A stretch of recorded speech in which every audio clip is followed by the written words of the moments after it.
y'all, this is Sheila Ryan. I'm a Cuddle Ambassador for Shannon Fabrics. And today for Sew Together Live, we're doing a special pre-recorded episode because there are a lot of parts to this project and we wanted to get it right for you. So today, this is so cute. We're going to be making a patriotic bow out of Quilting Cuddle. Patchworked, yes. Quilted, yes. Pieced, yes. All of the things that Quilting Cuddle can do, and then turn it into a cute bow. So stick around and let me show you how to do it. Okay, here's our ingredients list. On our list of things that we're going to need Quilting Cuddle, obviously. I'm going to show you how to cut it with your AccuQuilt if you've got one. And if you don't, you can cut it with a rotary cutter and your cutting mat. That's perfectly fine too. I like using my AccuQuilt because I'm not a really accurate cutting person. Okay, AccuQuilt helps me with that. So I'm going to use my AccuQuilt Go cubes. So in the Go cubes, there are several different dies. There's 8 different dies that do 8 different shapes. Number 1 is a square. Number 2 is also a square, but it's half the size of the number 1 square. So if you're going to use, if you want to make squares, patchwork squares for this little piece, you're going to need squares all the same size. The size of your square determines how big your bow is. So for this cutie, I used squares that were 2.5 inches. So when they sewed them together, these finish at 2 inches. Okay, so I used the number 2 die from my 8-inch cube. On this bow, super big, right? Isn't that adorable? I used 6-inch squares that finished at 6 inches from my 12-inch cube. And that's spelled Q-U-B-E, not C-U-B-E. So this was a super big bow, and I did a little bit different. I've got some schematics to show you, and you can screenshot those so that you can get the effect that you want for your bow. This is probably my favorite one, but this one is done with the 12-inch die, but the number 2 die in the cube that makes 3-inch finished squares. So each of these finishes at 3 by 3. The die itself cuts 1 3-inch square at a time. You can do 2 layers of Quilting Cuddle in your AccuQuilt Go bolt cutter, which is what I'll be showing you how I use it. So if you cut 2 layers at a time, then in pretty much no time at all, you've got your squares all cut. We've got different size squares we can use. We've got different materials that we can use for the batting in here. So for this one, I've got regular 80-20 polyester cotton batting. Okay, so it's a blend. That means it doesn't shrink. When we're using a polyester fabric like Quilting Cuddle, we want to make sure that everything else that we're using to construct our project is also polyester. Polyester thread in the seams. I've got a Metler 40 weight sewing thread. Right now I've actually got a Gooderman 40 weight polyester sewing thread in my machine and in the bobbin thread. So I've got polyester thread, a batting that doesn't shrink because the outer fabric for the Quilting Cuddle is 100% polyester and that doesn't shrink.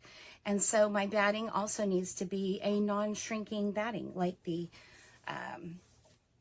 Quilter's Dream Poly Request or Poly Select.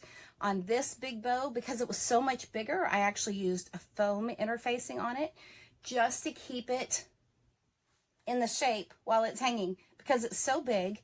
It's such a generous size with these big 6-inch squares that I wanted it to hold up on its own. You can see that with the 3-inch one, my loops are a little floppy. I mean, I can shape them and reshape them. This is pretty thick with my layers of Quilting Cuddle all at once.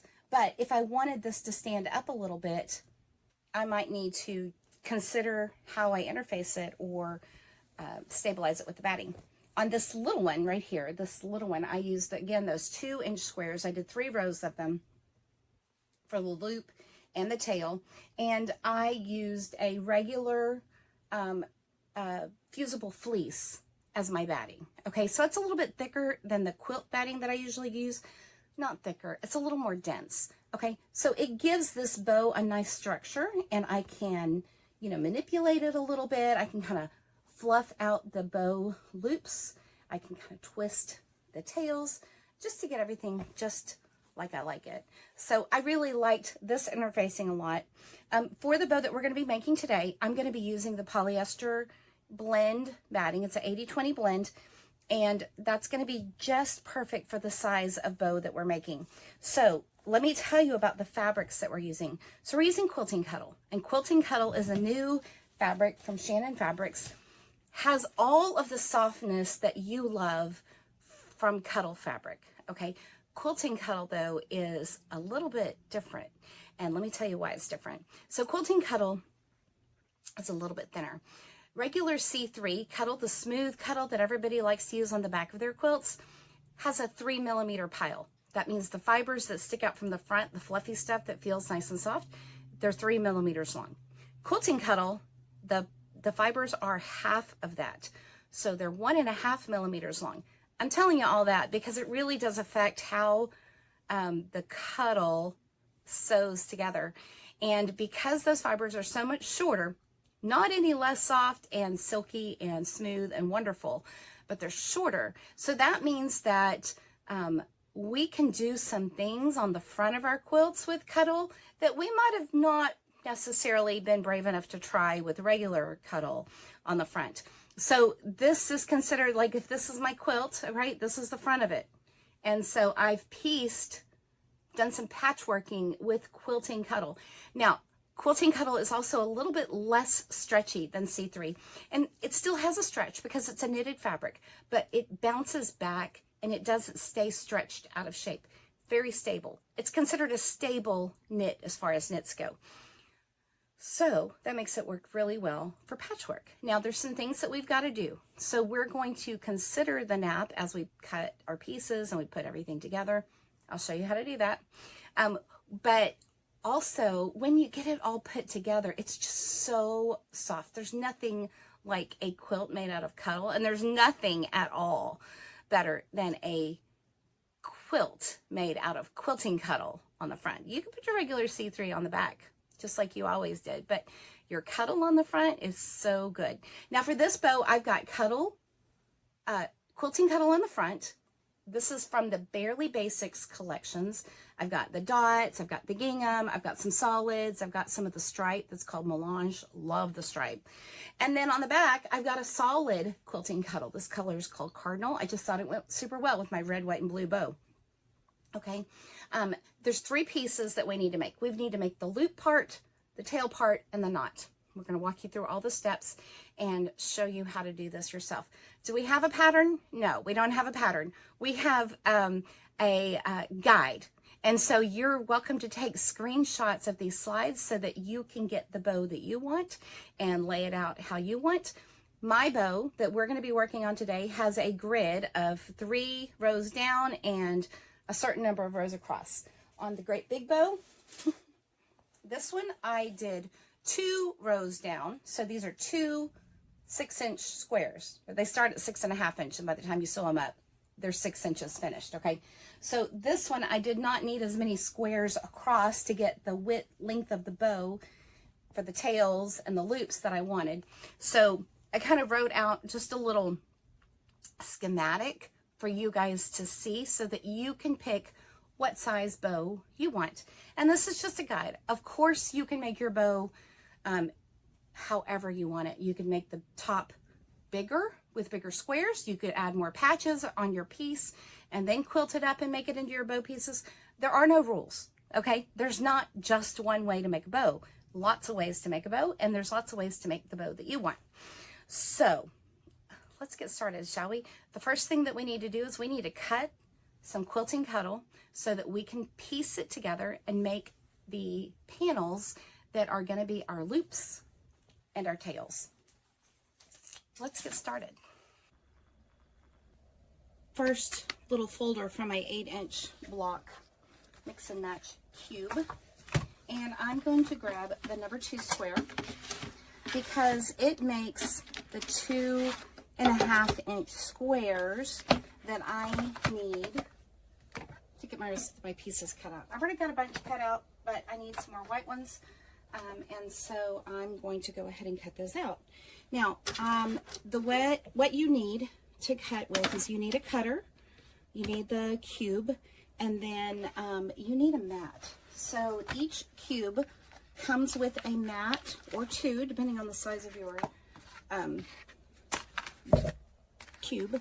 And you need this mat in order to make the thing work. So the mat covers your fabric. It goes on top of the dye and your fabric before you put it all in. And I've got some little pre-cuts of white fabric that will just cover my dye and get it exactly how I need it. And I'm going to be using 2 layers of white so that I can get my squares all cut for the rest of the pieces that I need. Now, let's see. Let me bring you can see what I'm doing. Okay, the go bolt is electric. So I turn the power on, layer my 2 pieces of Cuddle so that I completely cover the edges. The light gray part is the inside of the die and the darker gray is the outside. So I want my Cuddle to be completely covering those edges so that I get a nice cut. And so I'm going to arrange my pieces. Now I could use yardage and cut strips. The instructions for the AccuQuilt tell you what size you need to subcut pieces of yardage so that you can get your pieces all the right size. But since I'm using those pre-cut pieces, I'm simply going to do that. Now I've put them on there. Only 2 layers at a time is what you'll need for cutting with the AccuQuilt. So I've got my 2 layers. They say to give this a little love so you don't get so much static, but I got static anyway. And here are my perfectly cut, oh, they're kind of stuck to the mat, 2.5 inch squares. Now, I have used this a lot, so some of my squares aren't completely cut all the way through. These are just fine. And now I can get the Cuddle dust off, kind of shake that down, let gravity deal with that. And then my mat has a little bit of Cuddle dust, but I just rub that off. And then here are the rest of my blocks. So you may find that you want to cut 1 layer of Cuddle at a time. There's no wrong answer. There's just too much. You know, there's not too little, but there can be too much. So let's cut this 1 piece, put it with the mat in, load it through the go bolt. And I've got the die catcher on the back side so that it doesn't drop down to the table. So now we have our 4 perfectly cut squares that are 2.5 inches each. Okay, so it just barely trimmed off any on the edge because this was a 5-inch block that I had previously cut. Okay, let's see. Let's do 1 more of those, and then we'll have enough white squares to do some good piecing, a good layout with our red, white, and blue.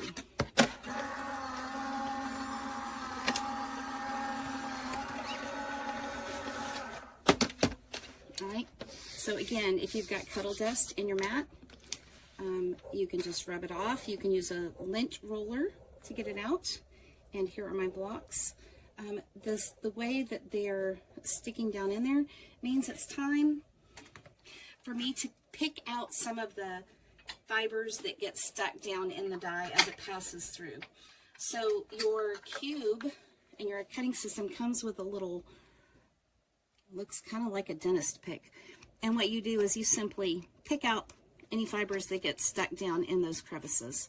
Okay, you don't want to, oh, there's quite a bit in there. No wonder it's not cutting because there's quite a bit of fluff in there because I have been using it. So you just pick it out until it's gone. You can use a little bit of tape or vacuum cleaner and just get the rest of that dust off.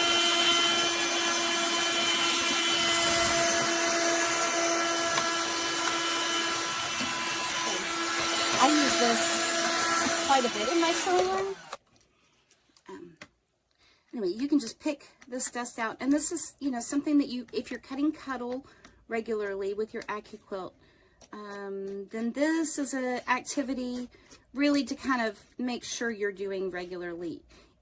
Any fabric, cotton fabric, polyester fabric, will have fibers at the edge that come off when it's cut, and they may get stuck down in here. So take time to take care of your dies, and they'll be cutting perfectly for you for a really long time. Okay, we can set these aside and we can start working on our layout. Okay, I'm ready to start laying out the pieces that I want for my patchwork block. Now, take a look at this layout list and see other options that you might consider putting your blocks in. So I know for this size, because I've worked out the math, that I'm gonna, with this 2.5 inch, these 2.5 inch cuts, I'm gonna want 3 rows by 12 blocks across. And that's for the loop section. And for the tail section, I need a piece that's 3 rows by 14 inches across. So let's start laying out our pieces for that. And I'm just kind of thinking red, white, and blue, but I've got quite a few different colors, and I want to kind of randomize them. Maybe not randomize them, but I want them to not look so completely like, I don't want it checkerboard, although you could totally do a checkerboard.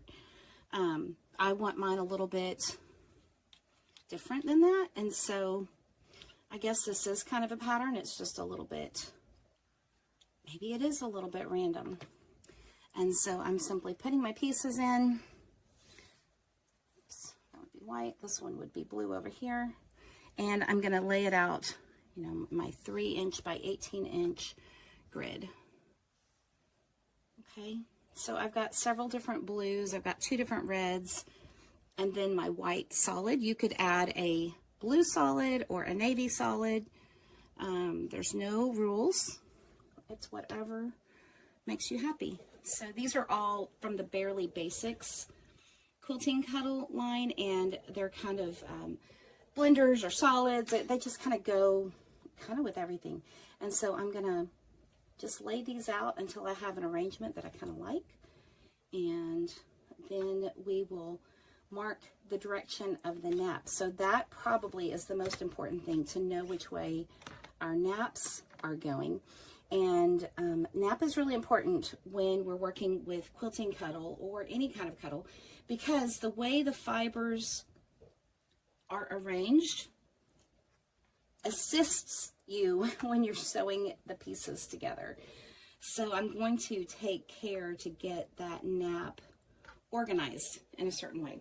Okay, how many rows do I have? 1, 2, 3, 4, 5, 6, 7, 8, 9, 10. Let's go.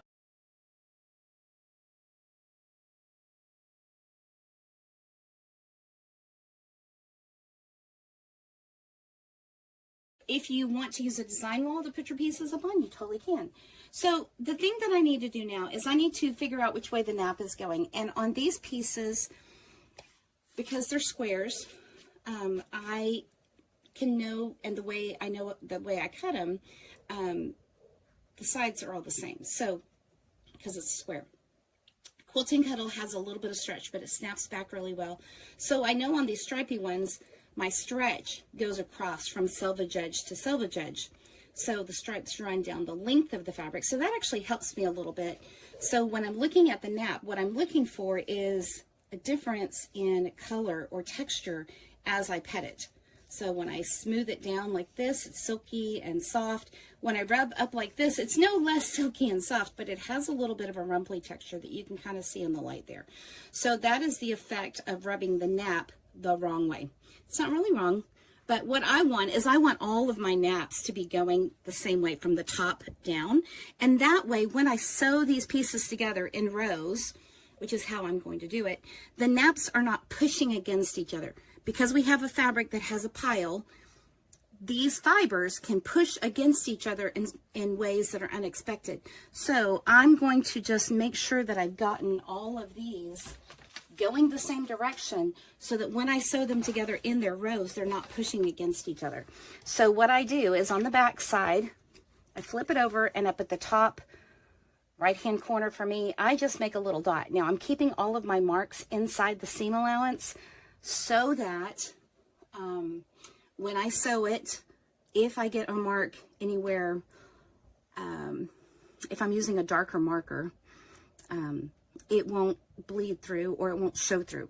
And that's not really an issue on these printed ones, but on the ones that are solid or white or light colors, you might get a little bit of bleed through with your permanent felt tip marker. So I'm going to keep it inside the seam allowance. So it's inside my 1/4 inch seam allowance, but I'm going to make that little mark up there, and I'm going to do that to every one of these pieces just so that they're all going the same direction.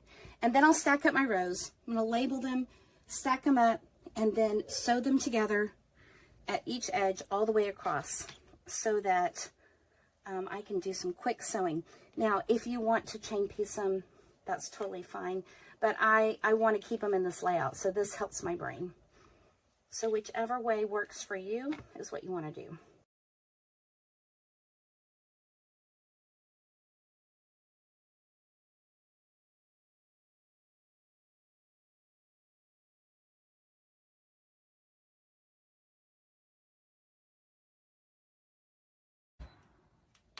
Okay, I'm ready to sew these together.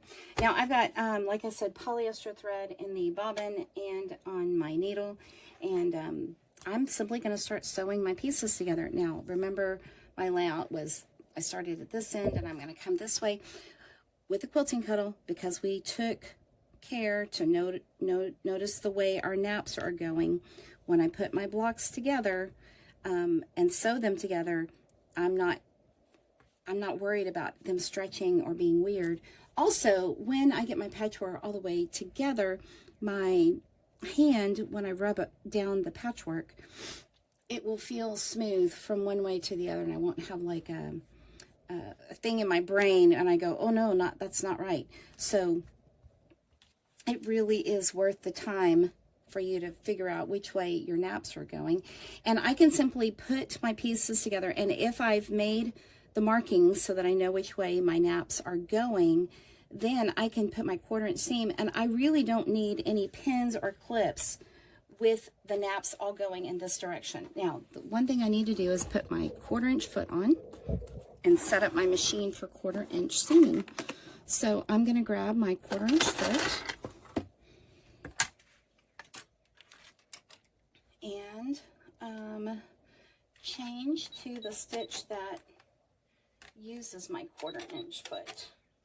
Okay, so the other thing that I'm going to do is I'm going to replace the needle plate on my machine to the straight stitch plate, and that way my little tiny pieces of patchworking don't get sucked down into the needle holes. Sometimes they get sucked down in there when I have a hole that's a little bit bigger.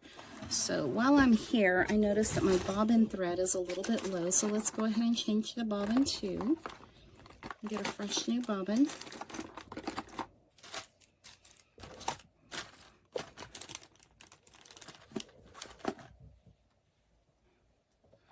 Okay. And then, let's see, what else do we need? Okay, so let's put this single needle plate on. My machine tells me to make sure that the proper presser foot is attached. I know that I can use this one with that presser foot. I'm going to use the stitch that is for a 1/4 inch seam with this presser foot. I'm going to set these aside so I don't misplace them. And now I know that where my needle drops down to the edge of the foot is going to be an accurate 1/4 inch seam. If you're putting your pieces of fabric together and you notice that they start pushing away from each other, you may want to put a pin in there. You may want to put 2 or 3 pins in there. Quilting Cuddle, because of the nap, can push away from each other. But because I'm seaming this edge is not going to push against each other in the same way that this edge will. Okay, so this is our side that we're going to seam. So I'm simply going to place it underneath the presser foot so my needle can start stitching, and I'm going to change my stitch length, lengthen it a little bit. I'm going to do a 3.0 stitch length, and I'm simply going to start sewing. Now, I didn't start right at the end. I started kind of a little bit in, maybe a 1/4 inch in, backed up a little bit, and then started going straight forward. I tend to do that when I'm doing these little pieces just so that nothing gets stuck down in the hole. But once those are seamed together, they're just perfect. Now, I'm going to get all of the blocks on here, so let's just lay these on one at a time and stitch them together.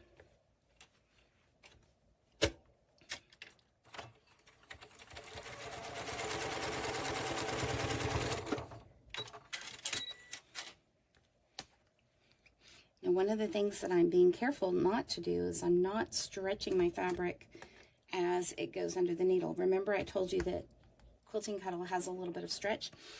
The way I've got these pieces oriented, the stretch goes from side to side across these rows. So I'm being careful that I'm not stretching anything out of shape. I'm just letting the fabric relax and do its thing. The other thing that I've done to my machine is I've lowered the presser foot pressure. That is how much the presser foot is pushing down on the fabric. Sometimes on thicker fabrics, which Quilting Cuddle is, you need a little bit less pressure, and so you want the presser foot to be letting the fabric relax underneath here so that the stitches that form are just right. And so I have decreased my presser foot pressure so that I can get nice straight seams. Okay, after I've gotten this whole strip down, then I can iron between these, and I can simply use my iron set on a medium high heat, not super high. Do you need to use any steam? Maybe you're a steamer.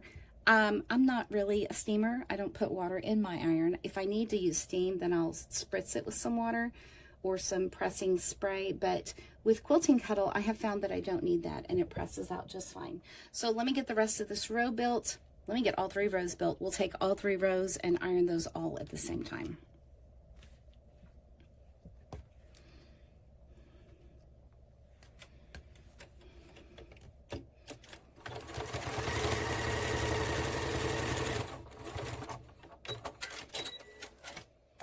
One other thing that some people have asked is like, what are some other ways? Can you use clips? You can absolutely use your Wonder Clips to clip these together.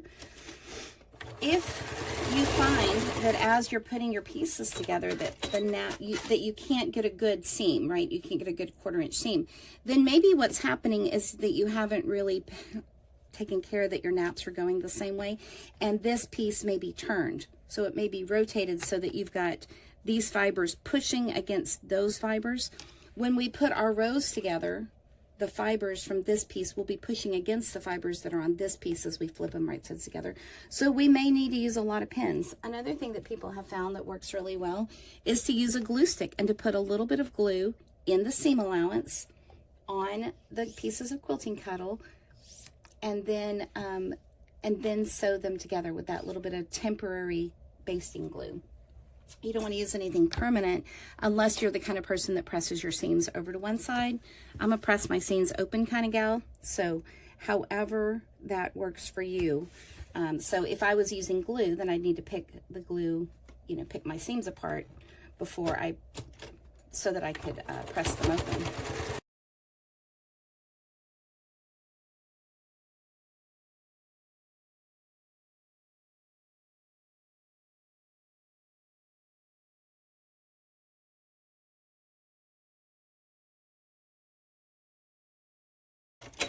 And I'm going to label this row before I set it aside. That way I know which one it was that I was sewing. And so what I'll do is I'll just take a Post-it note or a little scrap of paper, and I'll write which row this is. On here, this is row 1. And this is the 12 block unit. So I'm going to write row 1, 12. And then just take a little scrap of this. I don't need a whole Post-it note for this. And put my designation of it over here, close to the beginning, so that I know that this is the left side of this row, and I can set this whole piece aside while I work on rows 2 and then row 3. Let's go ahead and get rows 2 and 3 stitched together so that we'll have, and then we'll put these rows together to make our panel real quick. So same thing, just like row 1. We'll stitch these together, and we'll probably speed up through this process. While we're speeding up through this, don't forget that in order to win today's giveaway, that you can like and share, make a comment on this post, and all of those responses, all of those shares and those likes make you eligible to win some Quilting Cuddles so that you can make your own bow. So share to your Facebook pages, your social media, and let us know that you're watching. And if you have any questions, you can go ahead and ask them here. We have, while this is, even though it's pre-recorded, we do have Cuddle Ambassadors in the comments. And so any questions that you have about the process or about any part of what we're doing, you can go ahead and ask those and get your questions answered right away. Also, just as another aside, if you're not already part of our I Love Cuddle Fabric Facebook group for Shannon Fabrics, go ahead and join that group. In that group, we have not only all of the Cuddle Ambassadors and a large portion of the Shannon Fabrics staff, but we also have cuddle enthusiasts from all over the place that can be your real-time cheerleaders and support for getting your questions about sewing and using cuddle fabrics answered at any time, day or night. So if you haven't already, go check out the I Love Cuddle Fabric Facebook group. And of course, we invite everybody to follow us on Instagram, on YouTube, and just get the notification, turn your notifications on for those platforms so you don't miss anything, because we've got a ton of fun projects already in the works for the rest of the year as well. If you're new to sewing with Cuddle Fabric and you need help, that's where to get it. If you're experienced with Cuddle Fabric and want to share what you've been making, then please share, get some encouragement. It's a great place to get, some, look, hey, look at what I made. And that's just a lot of fun for everybody. It's always inspiring to see what everybody else is making. Okay, almost done with row 2. So I think we'll go ahead and speed up through these next parts, okay? Because we're almost done with this.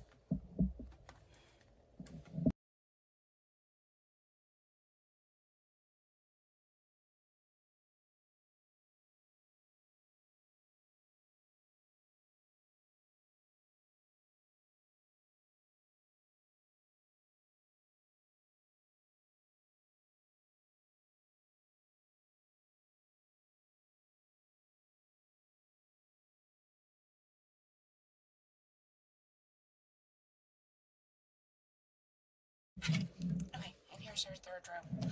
Okay, so what we need to do now is we need to sew these rows together to make a panel. And this is row 1, row 2, row 3. Let me double check my pieces here, because it looks like this one, I might be missing 2. Let's see, 2, 4, 6, 8, 10, 12, 13. Added one too many squares on here. Let's take that out, because we don't need that one. And I'm just going to remove those stitches real quickly.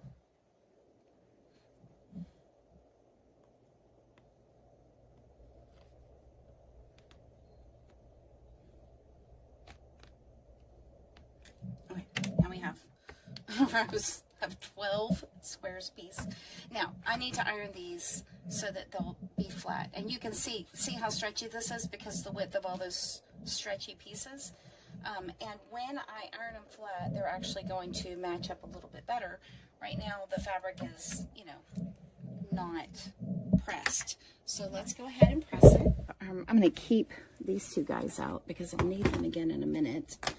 But I'm going to put my little pressing mat down real quick and then get my iron turned on. So I've got the Oliso Mini Pro iron. And this is where I have it set for working on Quilting Cuddle. Not 1, high end of 2, but not 3. And I'm definitely not using any steam. So we'll let that get warm and then we'll press it. And what I do to press it, I'm going to start with row 3, is I'm going to just open up my seams just a little bit and then press them down. So you can get them ready by finger pressing. That helps a lot, just to, have them all flat, ready to press. But then when I apply heat, I just press them open, just like I'm doing with any other project. And I'm not ironing or sliding my iron around. I'm simply pressing. I'm pressing those seams open. And when I do that, they're going to look nice and crisp on the other side as well, because I've worked the seam allowance is open, so it's also nice and flat. It'll be easier to put these rows together.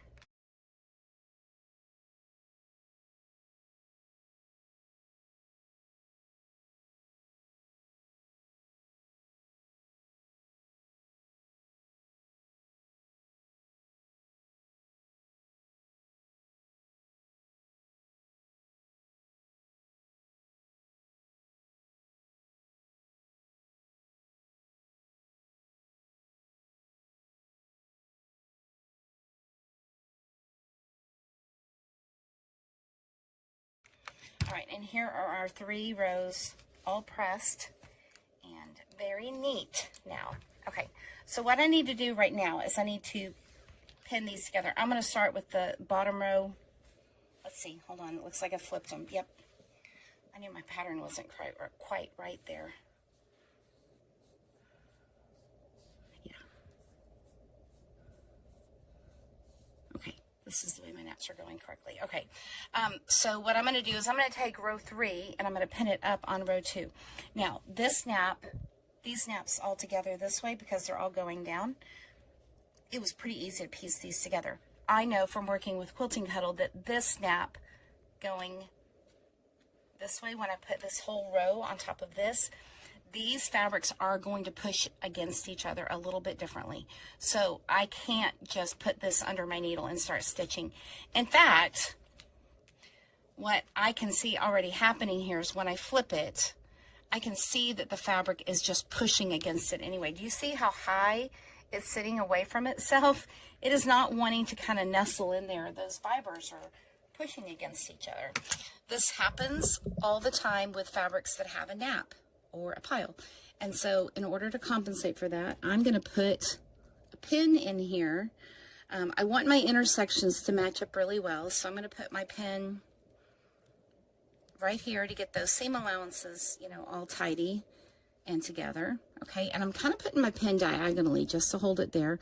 And then I may put another pin over here, and I may do one of our, you know, not really our double pinning technique, but the parallel pinning where my pins are going along the edge of the fabric. And this is the side I'm going to be seaming, so I do want to just pin this side. And every time I have a little intersection, I'm going to put a pin just to make sure those intersections match up and I have nice crisp seams. But do you see how this is kind of it's already pushing against each other? Another thing that you can do is you could use a glue stick. So this is one from Floriani or Quilter Select, and it's the fabric glue stick, and it's a temporary glue stick. And what you can do is in the seam allowance, you can just put a little bit of this glue right there, and this glue is temporary. It's not a permanent glue. So we're not gluing it together forever. We're just gluing it together for the purposes of seaming. And I can put that glue in there and give it a little squish, and now it's held together. I could get away without pinning that, but because of the thickness of the Quilting Cuddle, I'm going to go ahead and put a pin in there and decide, you know, if I need to do that all the way down. I think because I have a grid, I want my intersections to line up as best as they can. So I'm just going to continue putting pins in along the grid. And then I'll see if anything is wiggling away so much it might need a little bit of extra glue. I'm not afraid of using the glue. I am keeping the glue in the seam allowance because I have a regular needle on. I don't have one of those non-stick needles that resist the glue. I did recently learn, though, if you sew over glue and it makes your needle sticky, if you wait just a few minutes for the glue to completely dry, then it shouldn't stick to your needle. The other thing that you can do to help your glue dry is you can iron, you know, press that. What I do, you know, this is another place where you should test to see what happens. So I know that this glue stick is temporary. So you need to read the glue, see what you've got. Is it a temporary glue stick or is it a permanent glue? Does it just wash out? Does it dissipate? Or do you need to do something like get it wet? Or how do you get the glue out? Because I know I want these seams to be open. Right, I want these to be open. I want to press them open so that my piece is nice and flat. So that's something to think about. Okay, so now that I've got this all pinned and ready, I'm going to sew this strip on, and then we'll sew row 1, which is the top strip, to the top of this unit.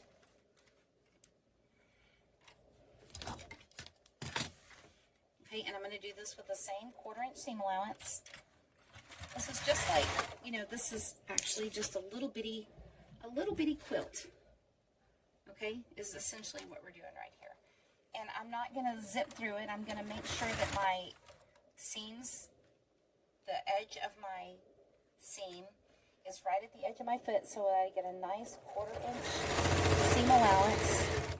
And then if I need to, see how my foot pushed that flap of the...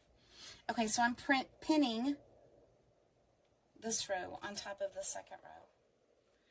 And this way I'll be able to stitch this last row to the top of this unit. And then we'll have this piece ready to turn into our little quilt sandwich and then turn it into the loop. The process for both the loop and the tail is exactly the same, and when you're doing a grid of 3 that are the 2.5 or 3 inch size blocks or pat pieces, your grid will be 3 by 12 for the loop and 3 by 14 for the tail.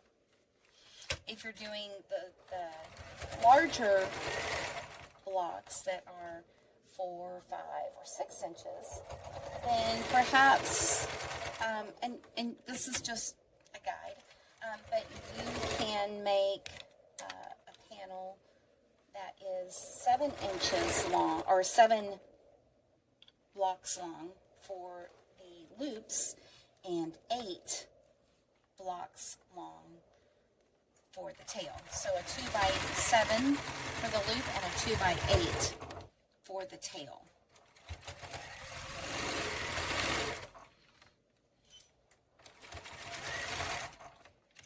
So after we get this one done, all we need to do is do this exact same thing and make a 3, what I need to do for this one, a 3 by 14 grid.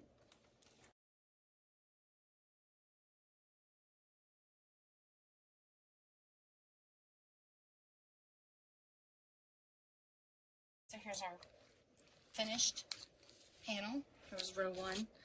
Done with that one, so I can take that apart because I can tell that this is a 3 by 12 grid. All right, we can set this aside, do the one for the tails, and then we're ready to start our quilting process. Okay, we can finish pinning. We're finished pinning, and again, let me find the top. This is row 2 and row 3, so I'm going to sew this edge right here.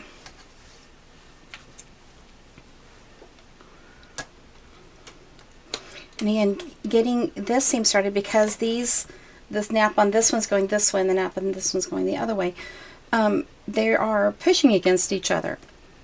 It's just the characteristic of sewing with a napped fabric. And so what I've got to do is I've got to make sure that those guys are lined up right, so that I have a good, my edges are matched up, so that I'll have the proper seam allowance, and that way there won't be more of the bottom one sticking out than the top one. So it's all about control when we're sewing with Cuddle, no matter what kind of Cuddle you're using.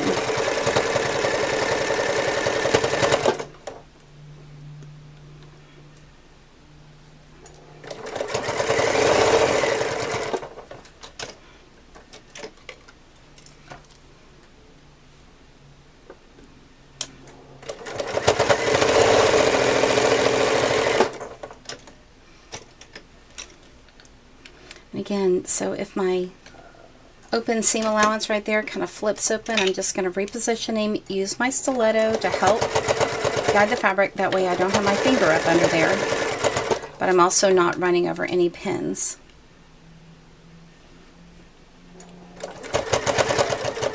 And see how I can kind of use the stiletto to poke the fabric? So just poking down into the bottom layer to keep those together.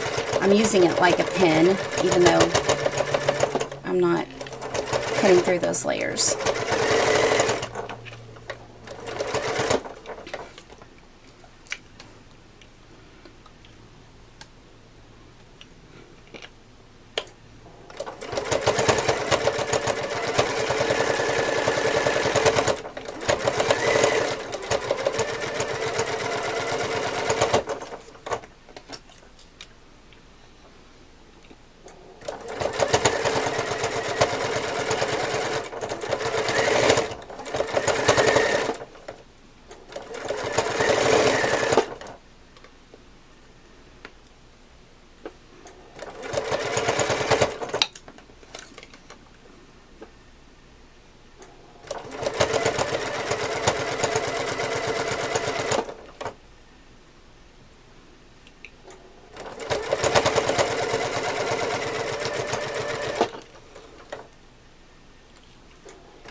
Rows 2 and 3 are together. Look how cute that is. Now let's sew row 1 on top of it. So here's row 1, and then this will be our 3 by 14 patch. Now I'll put my little label a little close to the edge there, so let's reposition that. Now I can put row 1 onto row 2.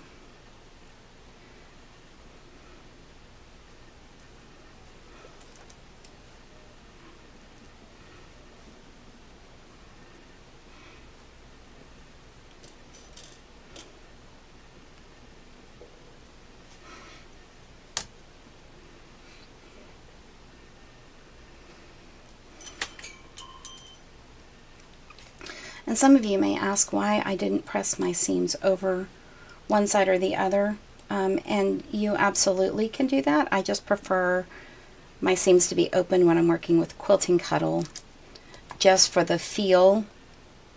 I know it's the same number of layers when you have this side going that way and this side going this way. I just feel like I'm more in control when I press my seams open. That's certainly not the only way. It's just the way I do it. And when I'm working with these smaller patches, it definitely helps me feel like I've got a flatter quilted or pieced little piece of patchwork. Now if I'm doing something bigger, I might choose to press my seams to one side so that I can nest them, but for what I feel comfortable with right here, this is what I want to do. And I know it's a little bit more fiddly because now I got to keep track of those open, these open seam allowances. The ones on the bottom generally will do just fine, but these ones on the top kind of want to flip back closed because the way the presser foot kind of pushes on them as it goes under. But I'm just keeping track of that, and then I can kind of keep them, use my stiletto to help guide it underneath the presser foot a little bit.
Over here I kind of pinned them diagonally, and so I have a little bit more control when I've done the diagonal pinning on these little blocks.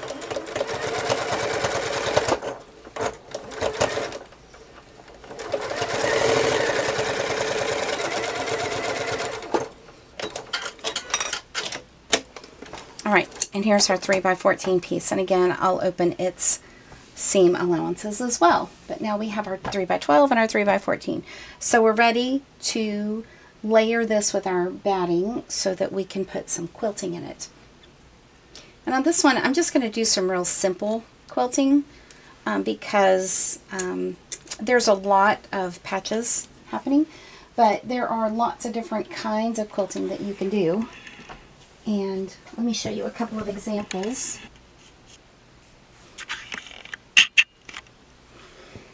Okay, so here's some different bows. So this one, I simply quilted along just outside the seam allowance, not stitching in the ditch, but straddling the ditch. And then I quilted, the whole thing just to the batting. So not on the backing fabric, but just through the batting. And that's just a real simple straight line quilting. On this one, I did stitch in the ditch, but what I did is I used a zigzag stitch in the ditch. And so it has a little different feel, a little different look, a little bit of texture.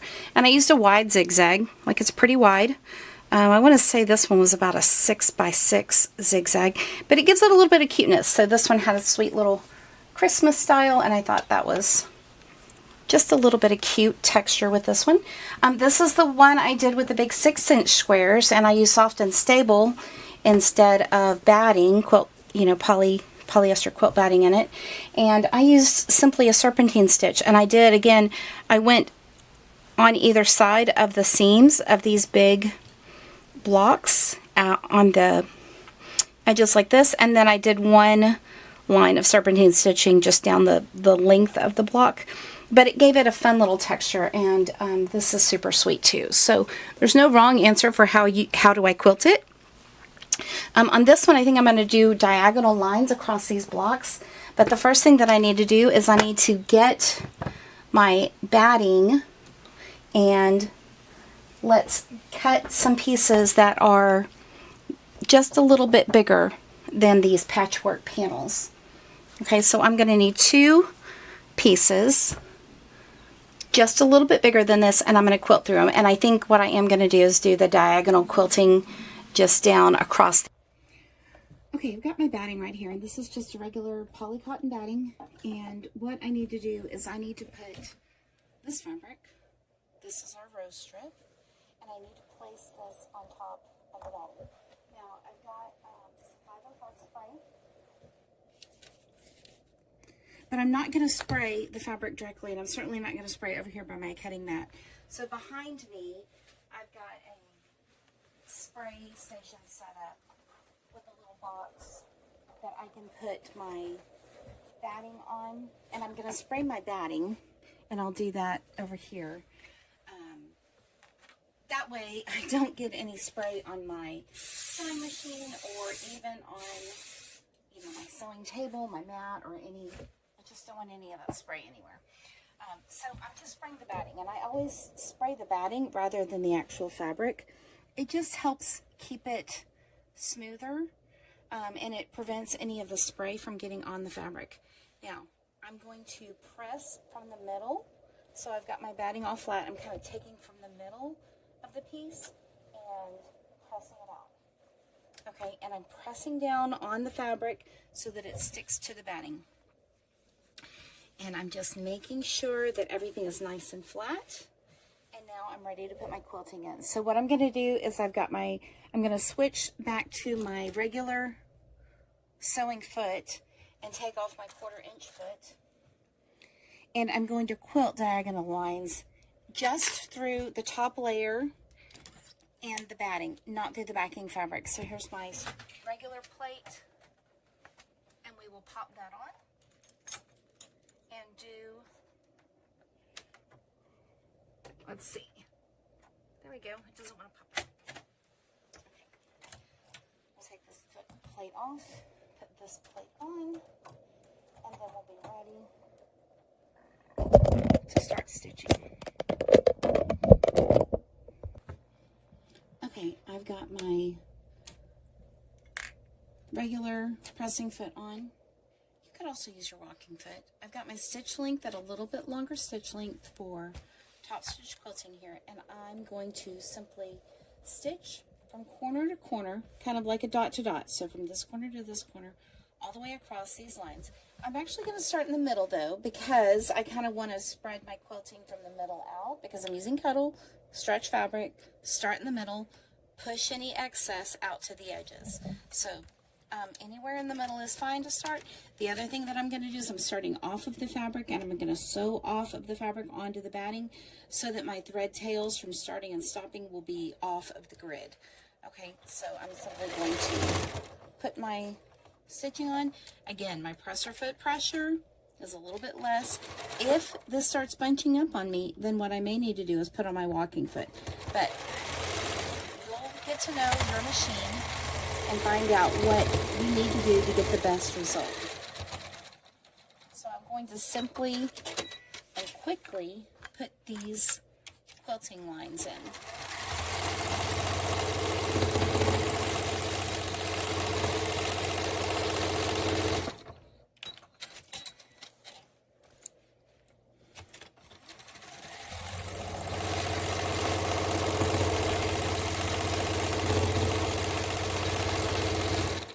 And one thing you may notice already is that I'm going from the same start point to the same stop point at the same angle all the way across. That way I'm not pushing the fabric this way and then pushing it the other way, and I'll have a better result in my quilting if I maintain the same direction all the way across my piece.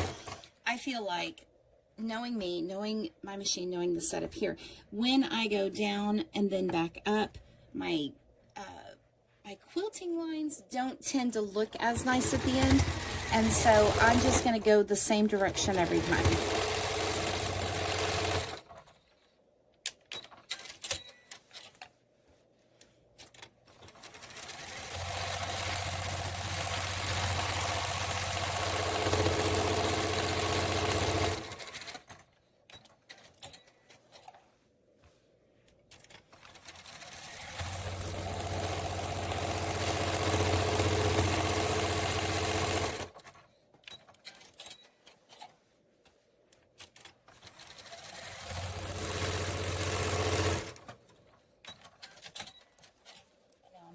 From the middle back to this side.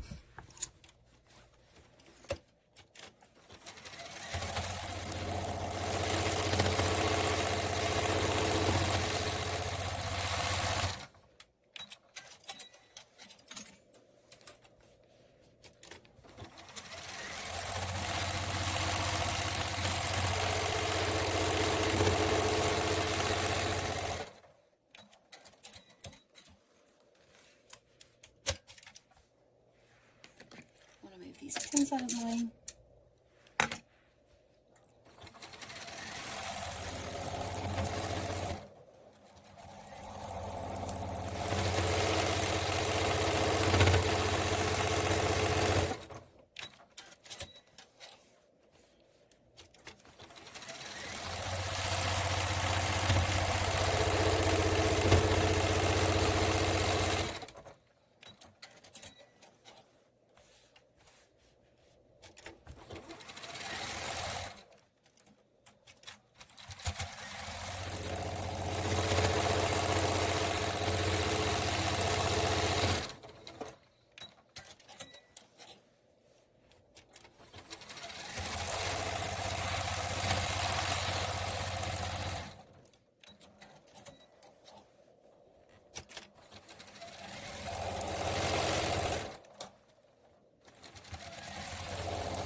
The lines for this angle, and now I'm going to turn my work and I'm going to go across the other direction, again starting in the middle, just so that my quilting is as even and consistent as possible.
Turning and going to this end, and now I can go from the center down to the right end.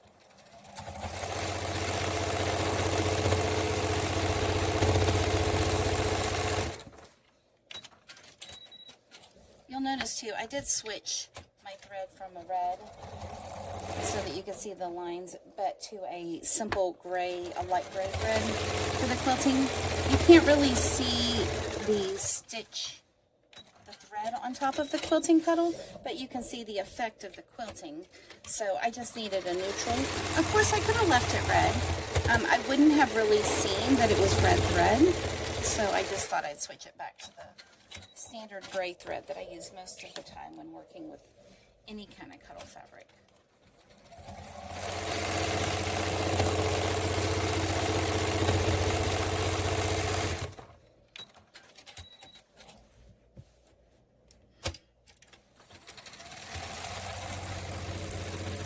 Now, one trick that you might find helpful when you're working on a grid like this, if you're not good at drawing a straight line and if looking at the corners is hard, you could use a piece of masking tape.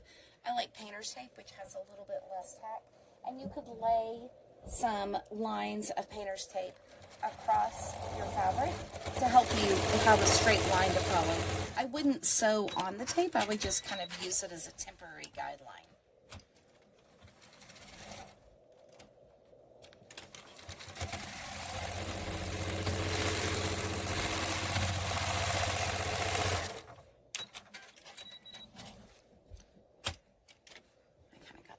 A little rumpled here at the beginning of this quilting, so I'm just going to take those stitches out really quickly, just at the beginning of this stitching.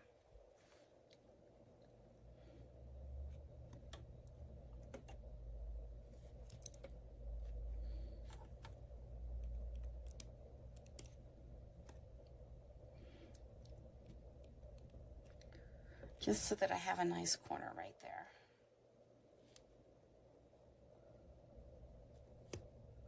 Because that's going to be the tip of the tail. No, this is going to be on the back side. This one's the loop one. But either way, I still want that part nice, so I'm going to re-sew that line of quilting right there. Just so it stays in place. And I'm actually going to start here in the middle a little bit and go backwards out. That way it holds it out flat. I'll trim this little thread that's in the middle off. Okay, and there's one more little block here.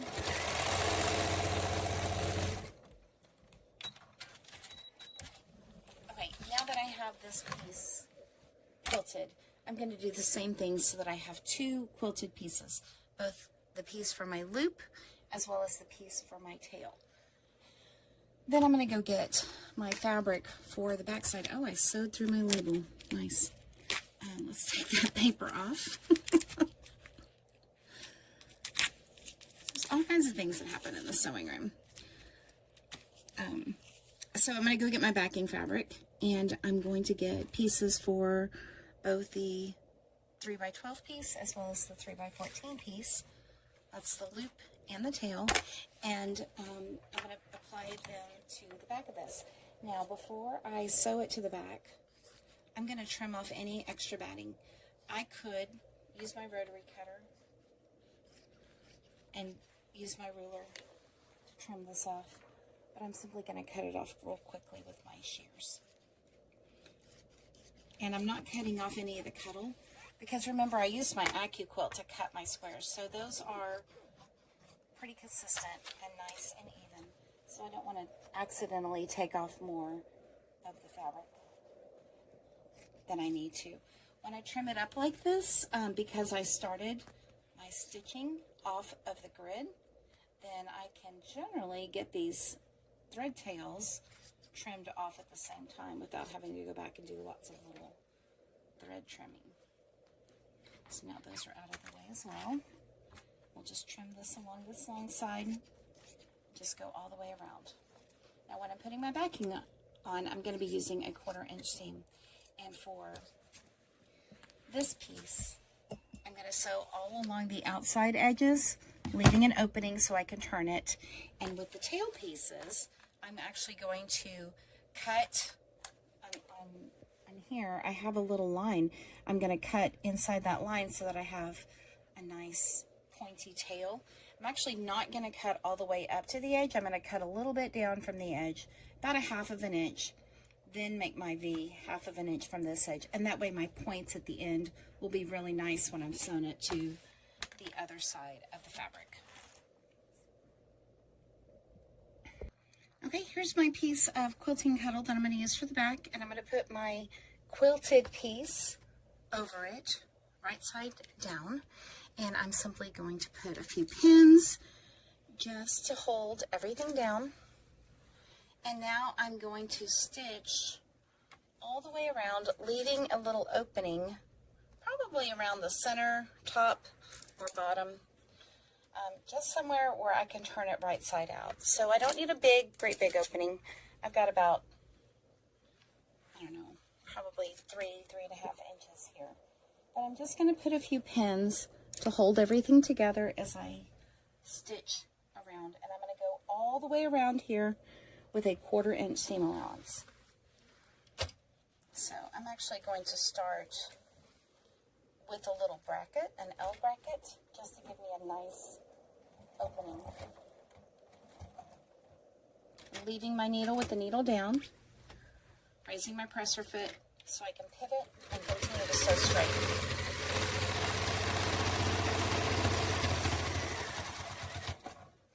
Then again, leaving my needle down in the fabric, that way I can get a nice turn, and I can simply stitch again on this straight line. Now when I'm trimming this out, I'll go around again and I will trim the backing fabric off just like I did with the batting. But this way I have a clear view of where those edges are. Because I remember my squares on the front are a certain size, and so I don't want to cut too much off of those squares. Otherwise my patchwork won't look quite right.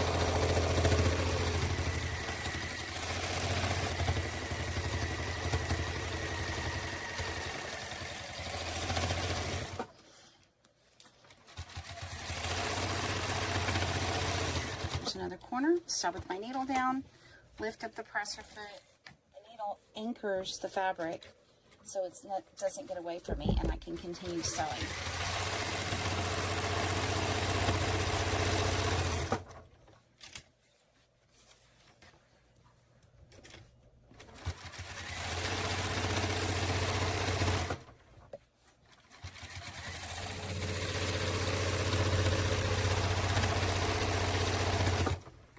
Here's my opening that I want to leave. So again, I'm leaving my needle down and I'm going to stitch off with a little L bracket. Just right there. That just makes me have a really nice little opening. Alright, now I'm going to trim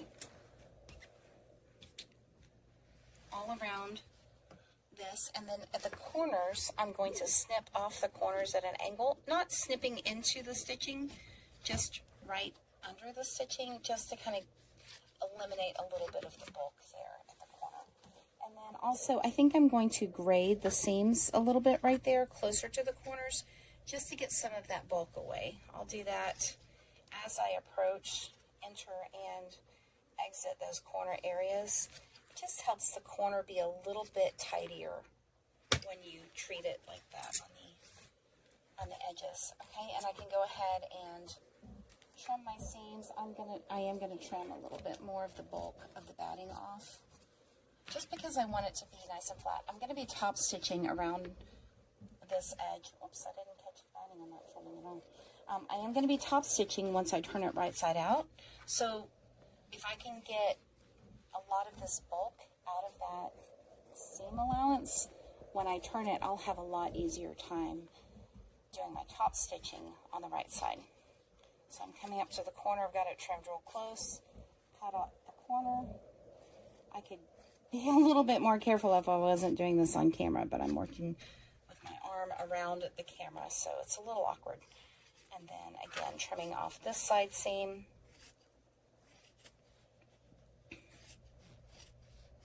And then when I get to this little L bracket, I'm going to put a little notch into it, but not to the stitching. Not all the way into the stitching, just up to that L bracket so it turns nicely. Trim the backing off even with the edge, And then over here on this side of the L bracket, again, make another little snip into the corner, and I can trim the rest of this fabric off. So you can use a tool to help you turn it right side out. I'm going to use my hemostats, and these...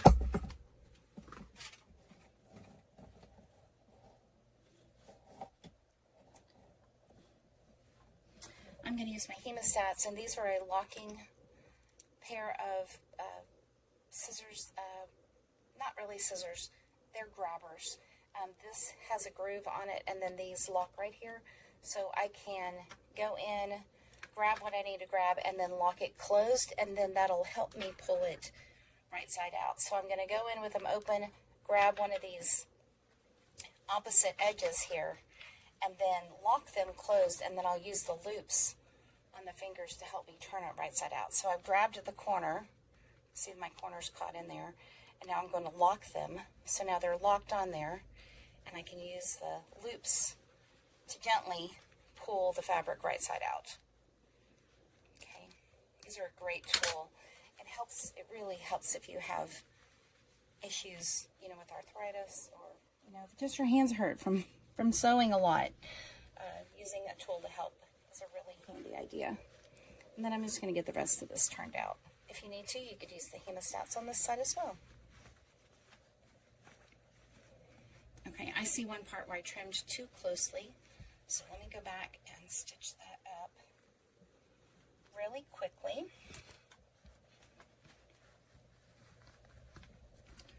So that we can get this guy done.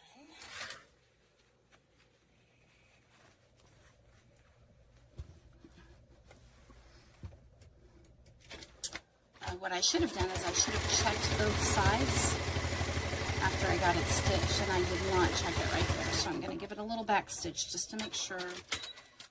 Double check each side. Now I can continue turning it right side out. Okay, and then I'm going to also use those hemostats to help me poke out the corners, because it has a nice little tip. And I'm simply going to stick them in and get that tip kind of in the corners, just so I don't have to use my fingers or work too hard to make a nice corner. And because we graded the corners and cut off the edge as well, I just poked right through it. So I need to grab it. Let's do this. You know what? That one's going to be fine. I'm going to leave it. If this was going to be on the outside, like if it was one of the tails, I would go back and redo it. But because this is the edge that we're going to sew together in the loop, I'm going to leave it. But I did just poke through it. I cut a little close, again, because we're working on camera, and you can be a little bit more careful than I was, but I'm reaching around a camera, and so it is a little bit awkward. That's okay. Okay, I'm going to pull these from the outside. I'm just going to grab their little edges. And now that I've got this all turned right side out, this was my opening. I'm going to tuck my opening in. Okay, just that little bitty bit. Put some pins there. And now I'm going to go around very close to the edge. If you need to, you could whip stitch this closed, but my opening is kind of in the center where I'm going to have the loop. And so I'm going to go ahead and just top stitch around here. I do need to kind of manipulate the edges with my fingers just to make sure that the seam is truly on the side and not on the front or the back of the piece. I want the seam to be actually on the side.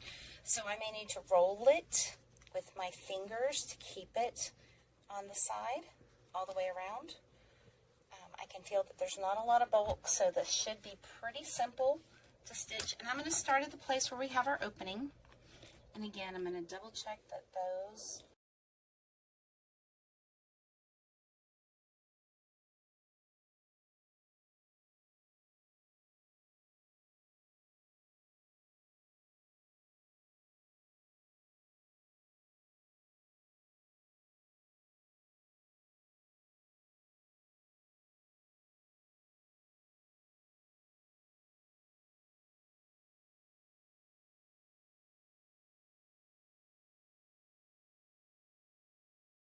after we've top stitched all the way around the edges.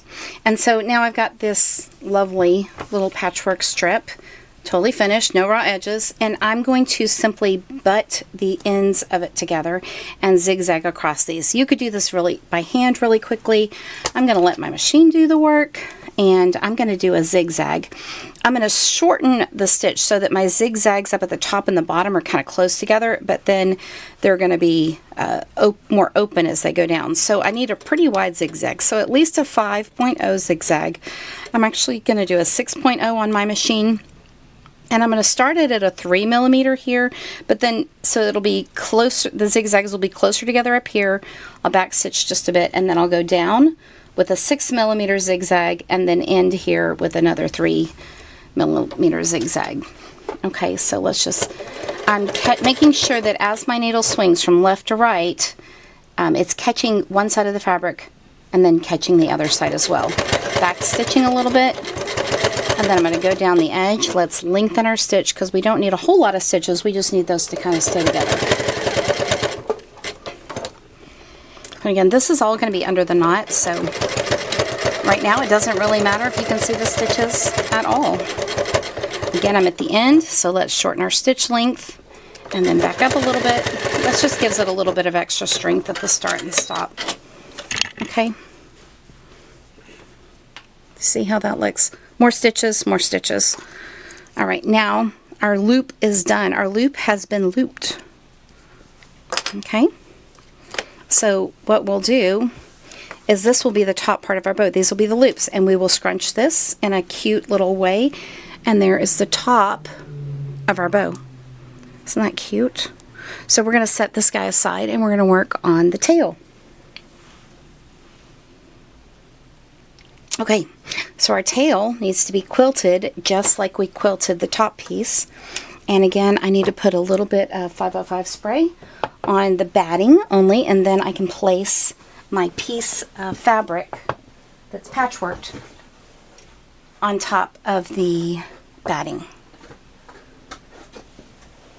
And again, I'm doing that off camera just so I don't get 505 spray or any kind of adhesive spray on my machine or on my camera equipment, but I'm just spraying just a quick spritz. I'm about 18 inches away from the fabric, or from the batting. I'm not spraying the fabric at all, just the batting.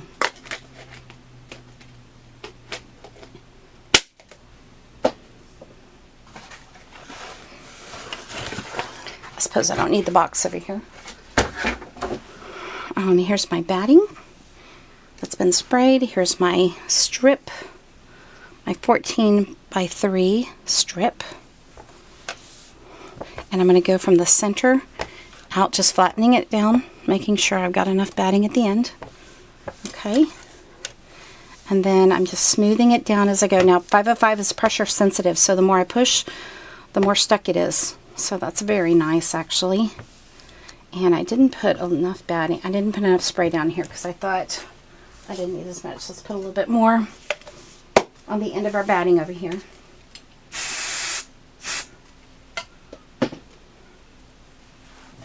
Okay.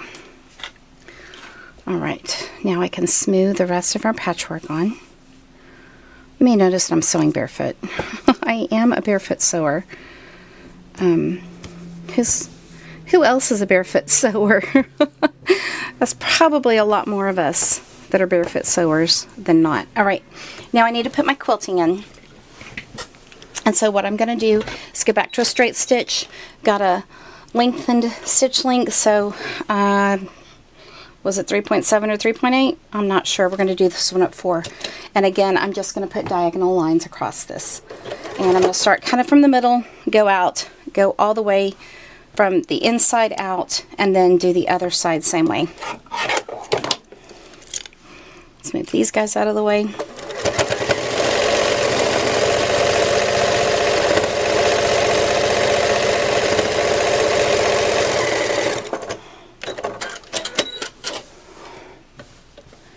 And again, I'm starting on the batting. That way the tails are out in the batting, so I can trim the tails when I trim off the extra batting.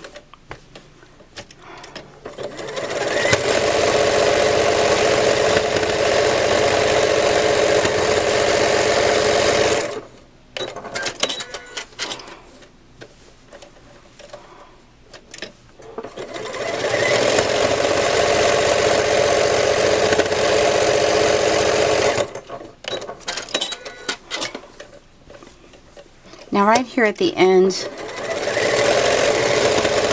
I want to be still consistent, but I know that I'm going to be trimming either some of this off at an angle all the way across, or I'm going to be putting a notch in here. So I can go a little bit more quickly at the ends there. Some of that's actually just going to be cut off. But I got to get all this quilting into it first.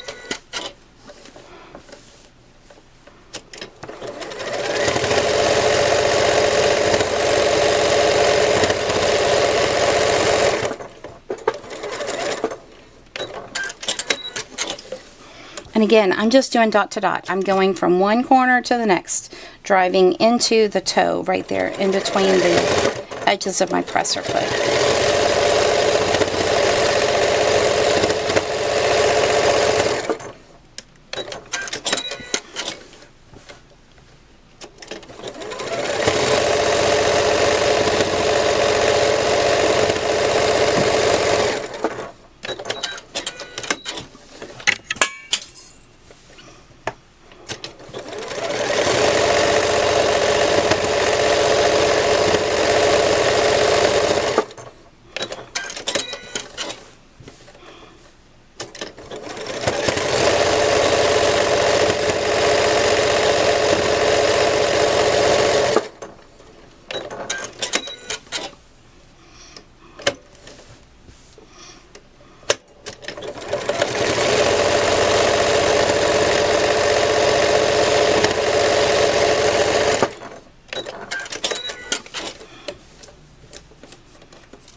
I'm going to go ahead and take that off because I know that this is the 14-inch row because I've already looped the loops together, so I don't have to worry about which piece is which anymore.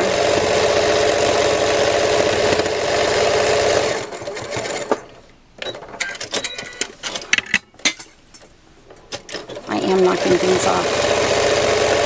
I tried to get them out of the way so that I wouldn't knock them off.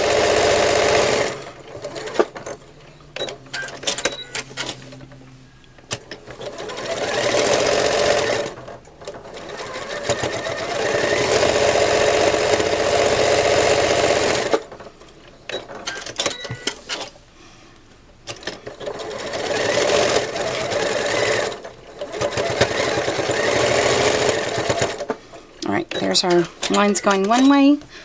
Let's rotate this and go from the middle out to get our lines going down the opposite direction so we have a nice crisscross X's.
Okay, now we'll go out the rest of the way. We're almost done.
All right, that's all our quilting done. So I need to trim the batting off. But the other thing that I need to do is I need to decide if I'm going to have these angled or if I'm going to have a notch. And I think for this particular one, I think this bow would look super cute with a notch. Okay, so I'm trimming off the batting, and as I trimmed off the batting, I decided that I wanted points on my tail. So I kind of just went inside these lines that I sewn for the patchwork, the quilting part. And you can decide how you want it, but I didn't go straight to the corner, so I don't have points here yet. I'm going to be sewing the points when I do my 1/4 inch seaming to the back piece. So this is a little bit more than 1/4 of an inch, so this is about 1/2 of an inch at the tips of these points. And I'm just cutting around and getting rid of the rest of the batting so that I don't have a lot of bulk when I sew the back fabric on. Okay, so we can set that aside. There's our scraps. And then we've got our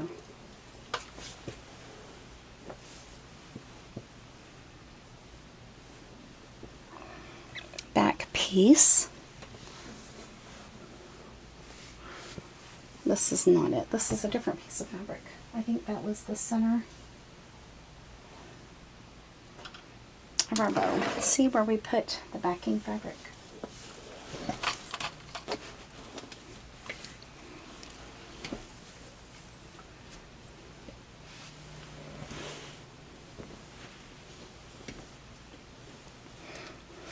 If I didn't cut it, let's cut another piece of it. So here's our backing, and I need a chunk again.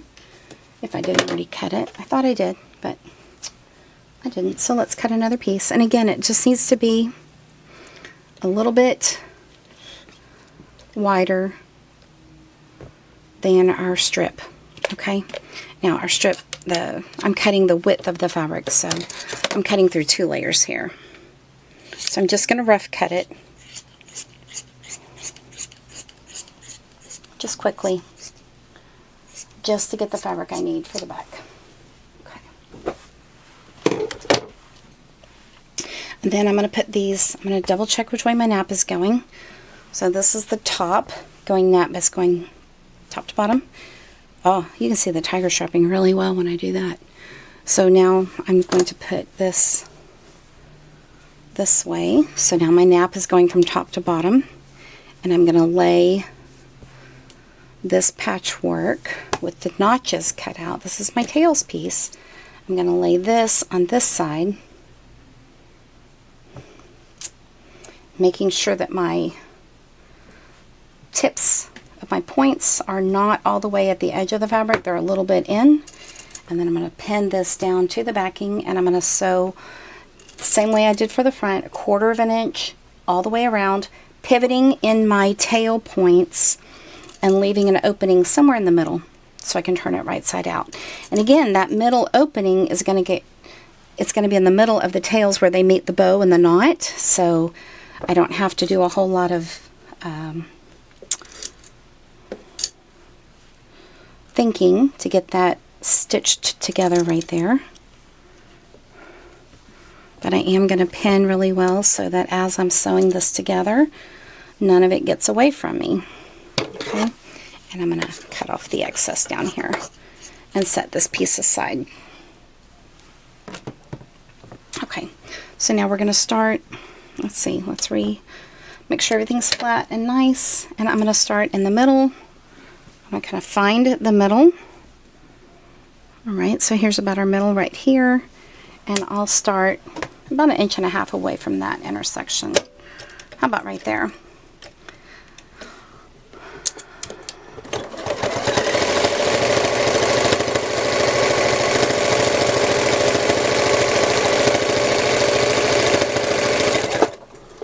Now, when I get up to this line, I have my seam line to follow right there, so I'm just going to let my needle go down right there, pivot my fabric, and then stitch up the inside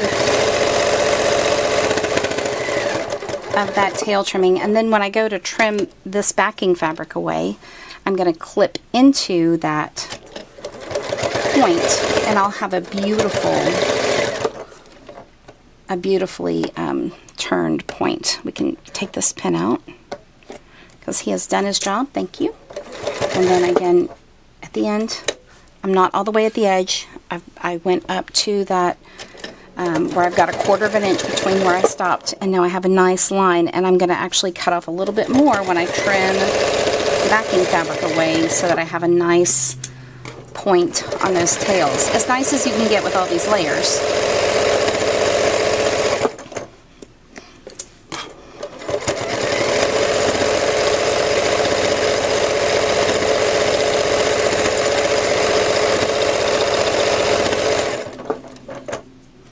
I'm coming up to this side. I'm going to stop right there and go up into this point.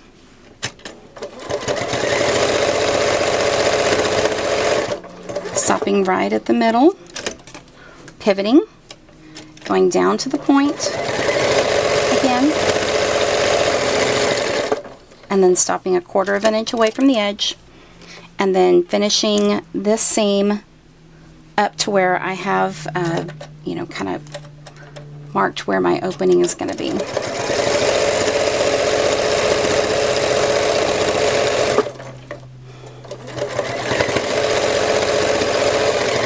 Okay, so here's my opening.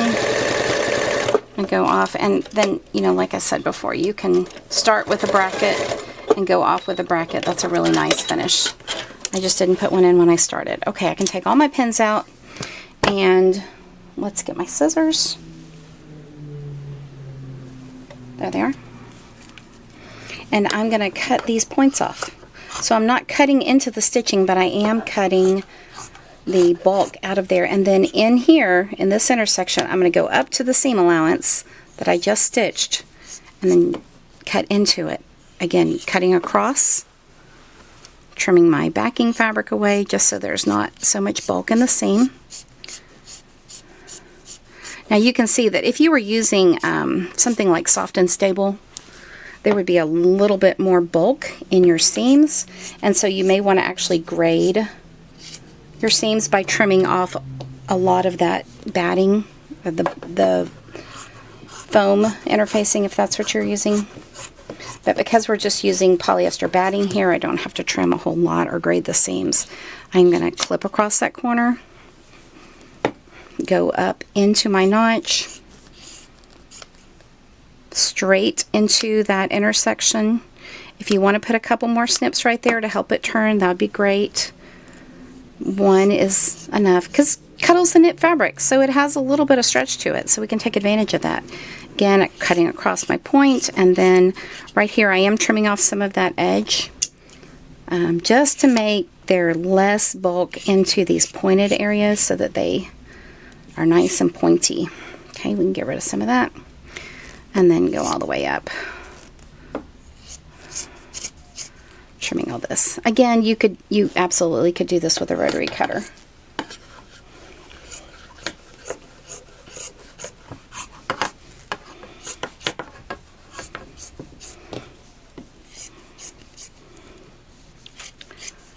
Okay, just grade that just a little bit right there, just so those are nice and pointy.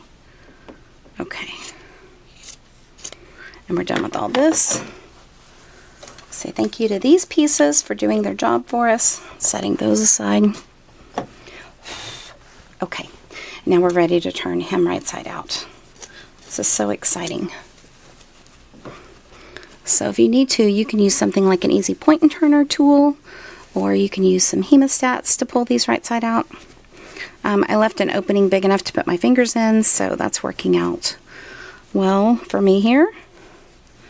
But again, just like when we did the loop, you might want to put, you know, to poke these points out, you might want to use a Hera tool or a Hera point tool. This one's by Clover. Has this nice metal edge on it, and I'm just pushing out that point. See how nice that is because we took off a lot of bulk in there. I love that. I'm so happy with these points. Well, I'm happy with that point anyway. Yep, that one's looking good. Okay, and let's do these other two down here.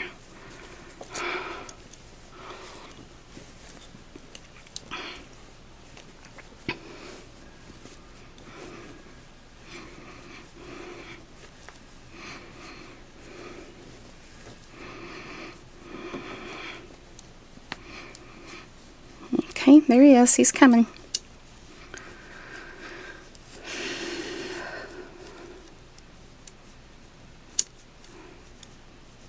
Okay, see there's that point.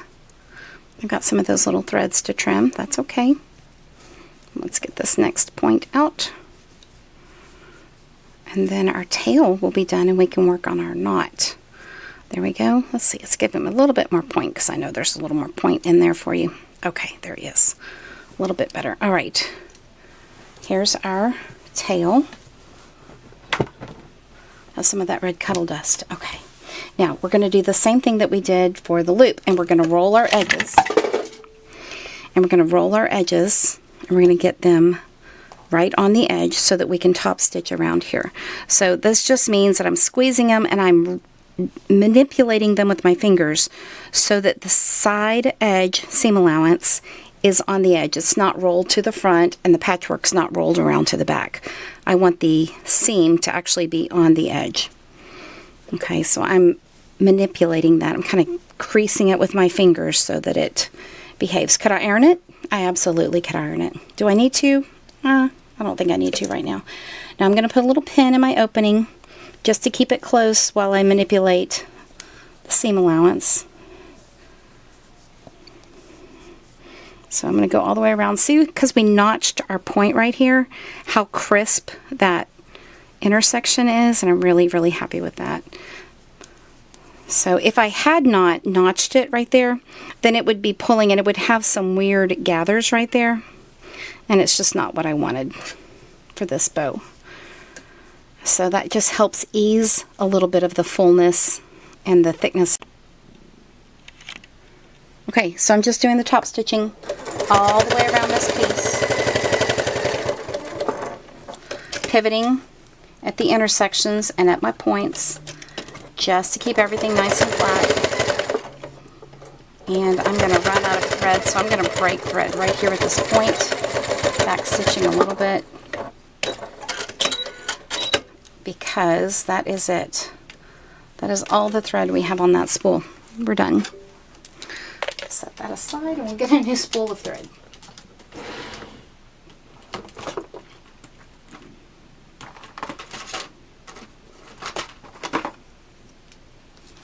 Alright, I've got a, this is cotton.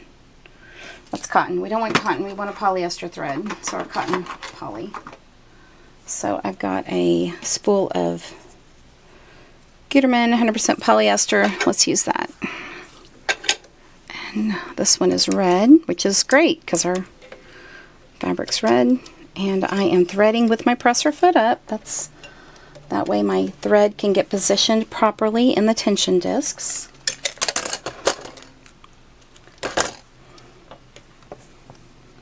Then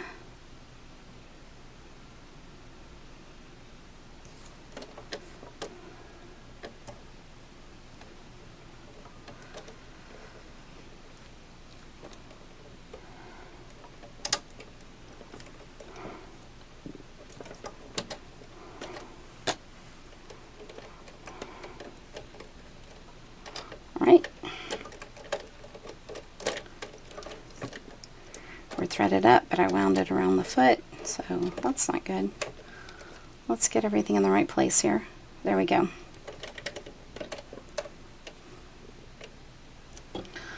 And I unthreaded it. Nice. There we go.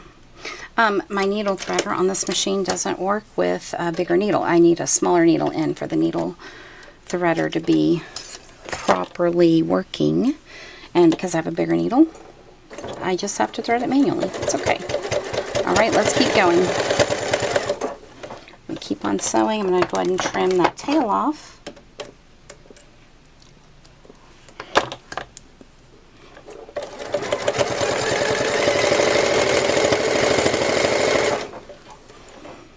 Alright, we're coming up to our opening here. So I'm going to kind of see, this is going to be, again, inside in the, my nap's going this way, so this is actually at the top of the inside of the knot. So I'm going to go a little bit closer just to get that sewn together so that I don't have to do any hand sewing right there. Not that I mind, but since it's, you know, since it's going to be tucked away, now this is all going to be showing, so I do want this at the proper distance from the edge.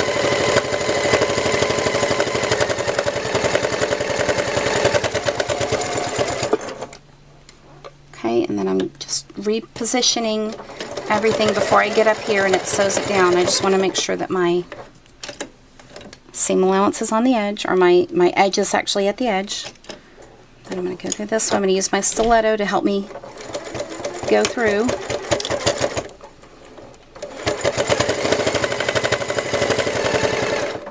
Okay, lift my needle down, pivoting, and then going down the inside of the other point.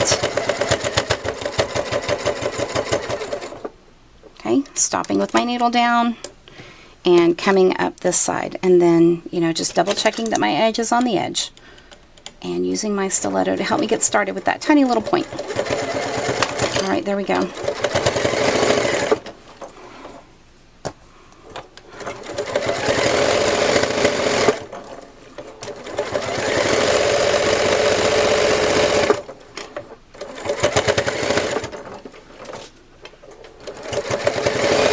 Almost back up to the beginning where we started.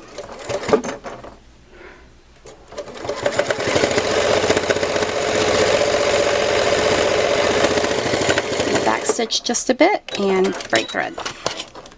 All right, there's my beginning stitch where I started, so I can snip those tails off, and we're done with our tail. Look how cute that is.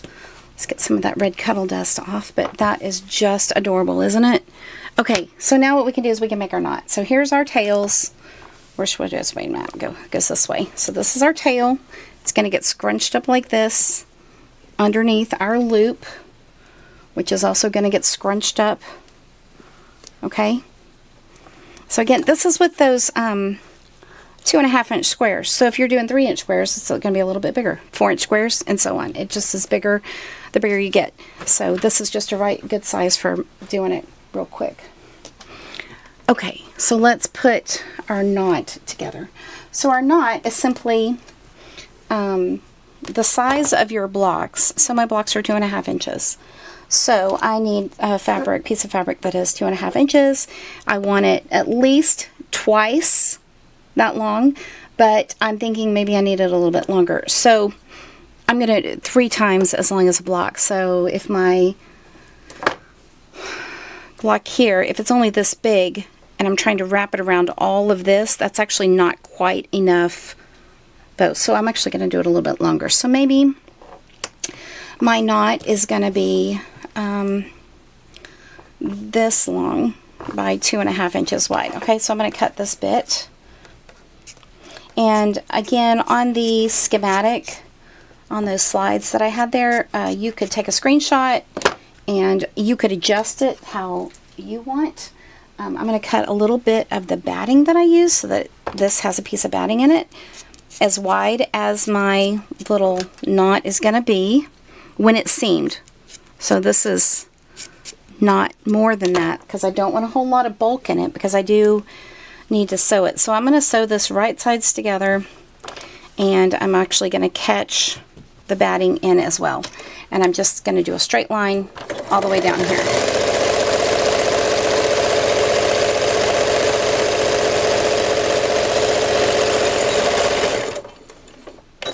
Okay, it's open at both ends, and I'm going to turn it right side out.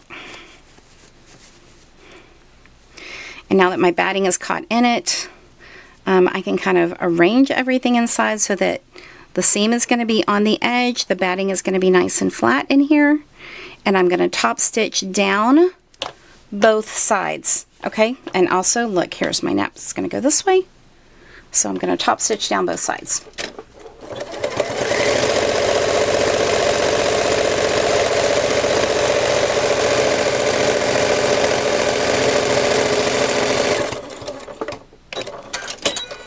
Okay, there's one side, and let's do the other side. Yeah, I did turn it over to the back. Okay. This side's a little bit thicker because our seam allowance is over there. Okay, there's my ends, and now I can trim the ends off, but I'm going to double check everything. And I don't know why I have those. I've always had them in my sewing stuff, and I don't know why, but you could use this. And so really what we're going to do is we're going to loop this around our bow, and then we're going to sew the raw ends together, or not together, but sew this one onto this one. So we're going to whip stitch this around. So that's why I want to kind of trim this batting away, just because it's not in my way visually, and it'll have a nice tidy finish. Okay, I'm going to trim those thread tails off. Okay, and if I were going to use the steel cable, what I would do is I would go ahead and loop the cable, screw it together. These are super strong, and I would loop it through my knot. And then this is going to be on the back of the bow, and this will actually serve as your hanger, right? So this is very strong, and it'll hold up your bow. It'll attach to a nail or your wreath hanger. These are nice because your wreath hangers will fit in there.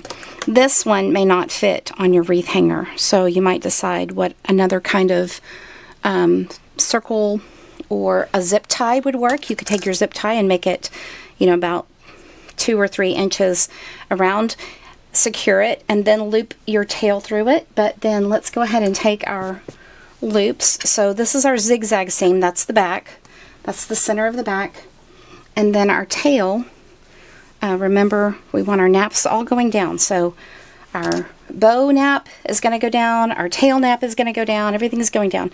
And then maybe you want your knot, maybe you want it to go a different way so it looks a little bit different, or maybe you want it to go down as well.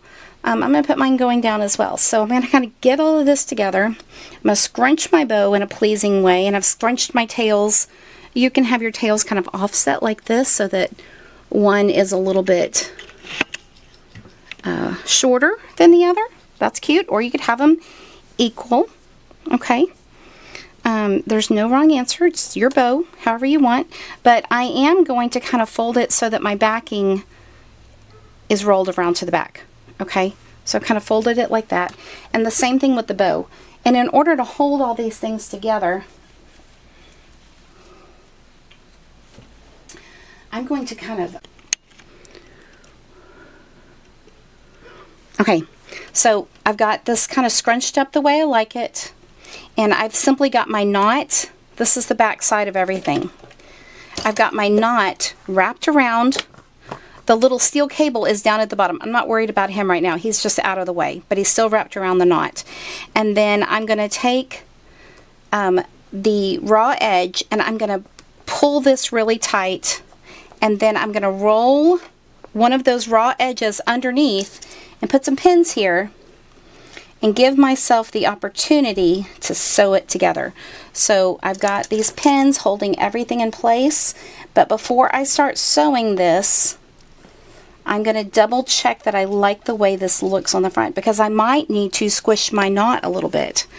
No, I think I'm happy with that. So I like the way that looks, and so now I can go ahead and sew this down. Okay, my loop is still down here, but once it's sewed together, we can manipulate it a little bit out of the way. Okay, so what I'm going to use to sew my knot on is actually bonded polyester thread. This is a Tex 35.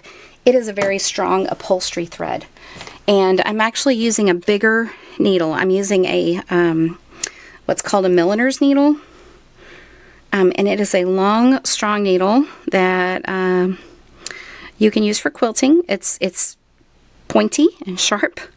It is a sharp needle, so be careful.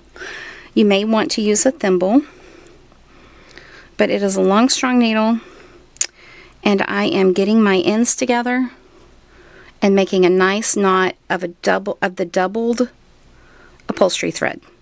Okay, so this is a good size knot. I'm simply rolling that, catching it with my fingernail, and I've got a nice big knot right there. And what I'm going to do is I'm going to go through these layers and catch them together. So now my wrong sides, the edges, the raw edges of that are kind of all tucked into the knot, and this is pulled pretty tight, so you want to make sure you're using your long, strong pins.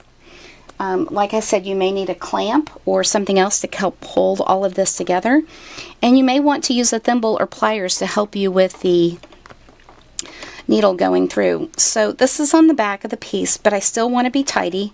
And again, you can see that this is quite thick. There's a lot of thickness here, and I'm using this bigger needle too. So let's get our thread edges straight. Now there's my tail, and so I'm simply going to tuck my tail into that overlap in there, just pushing it down into the overlap. And then because I've got that nice big knot, it's not going to come through, and I'm simply going to go over from one side to the other with just a generous whip stitch.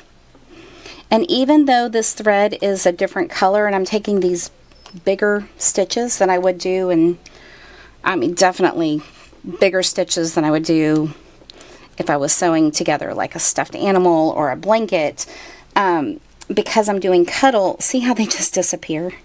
So even though it's a different color, even though I'm taking generous stitches that are 1/4 of an inch apart, I'm using this great big needle so that it doesn't bend on me and I can get it through.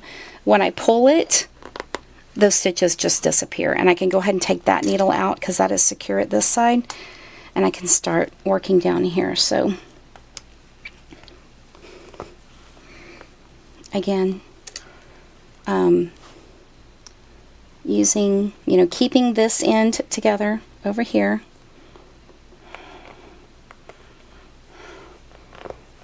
Okay, pulling those tight. This is the tail. I could probably cut him off. I'm just going to tuck him in there.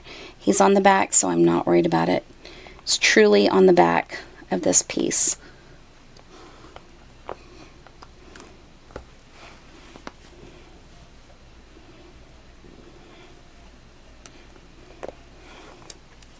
Okay, and see when I pull my stitches tight, you can't even see them in the Quilting Cuddle. So that is a nice, that's a nice little bonus for us right there. And this thread is so strong, I'm not worried about it popping or becoming weak. It's 100% polyester. It's a bonded polyester, so it's kind of coated a little bit. It sews really well, so it goes through the fabric nicely. The hard part is getting the needle through. Okay, and so then here's my ends, and I'm kind of just going to tidy those up, bring them together, make them match, tuck in the raw edge, kind of using all the things at one time here. And I'm going to give myself 2 or 3 little close stitches at the very end, just to be sure all of that is nice and secure. And then I'm going to do a couple of triple knots to tie off through this doubled up thread. There's one, pull it tight, and then I'm going to do another one just for a little bit of extra security, and pull it tight.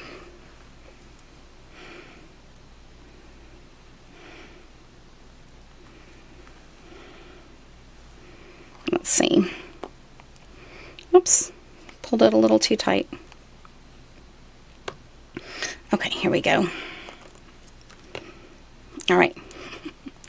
I'm pulling it through itself, so it's kind of struggling. Okay, I will tidy that up in a minute, but here we go. This is our bow. Cut him off, set my needle aside, and then remember we had our little loop right here, so I'm going to take and just move him from the bottom, kind of wiggle him up to the top, and now he is ready to hang. So there is our patriotic Quilting Cuddle quilted bow. Isn't that adorable?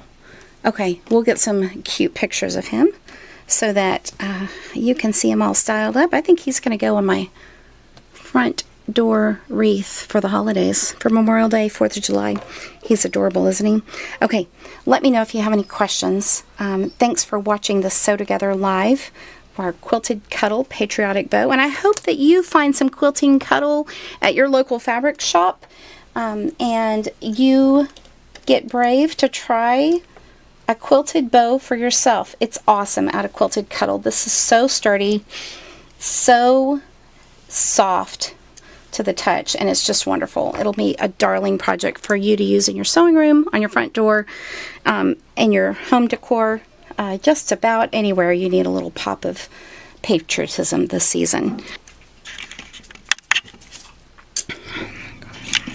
Okay, we're going to put these slides up just a little bit more so that you can just screenshot them if you need them.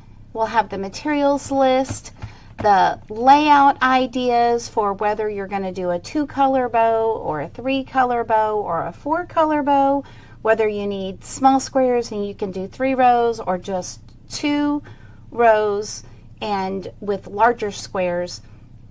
Here are the slides again.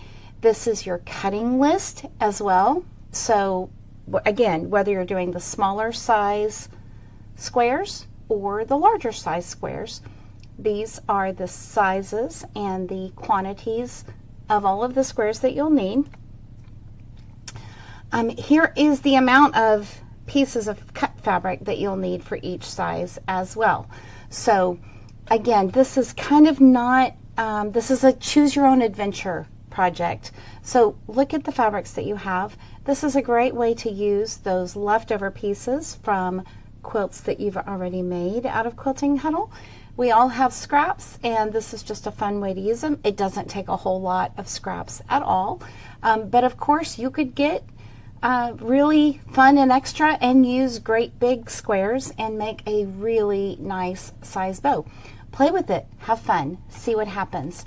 Here's our last little recap, and this is basically all of the steps. This is how you do it. We're going to make the loop, we're going to make the tail, we make a knot, then we scrunch everything together and sew the knot over both the loop and the tail. That's all there is to it. So again, if you have questions, please feel free to leave those in the comments.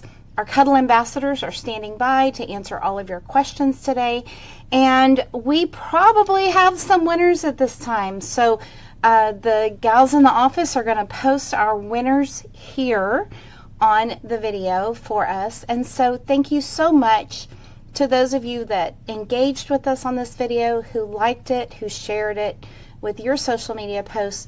We're just so happy to have you as part of the Shannon Fabrics family. So I hope that you enjoy the cuddle that is coming your way, the quilting cuddle that's coming your way. And please post when you get it. Post in the I Love Cuddle Fabric group so that we can cheer you on with your quilting cuddle projects. And try quilting with it. Use it on the front of your quilts now. That's what Quilting Cuddle's for. Start with a patchwork bow. You'll have a lot of fun with this project. Again, thanks so much for watching, and stay tuned because every week, Tuesday around noon, we've got great cuddle education for you. So thank you so much for watching, and we will see you soon. Happy sewing!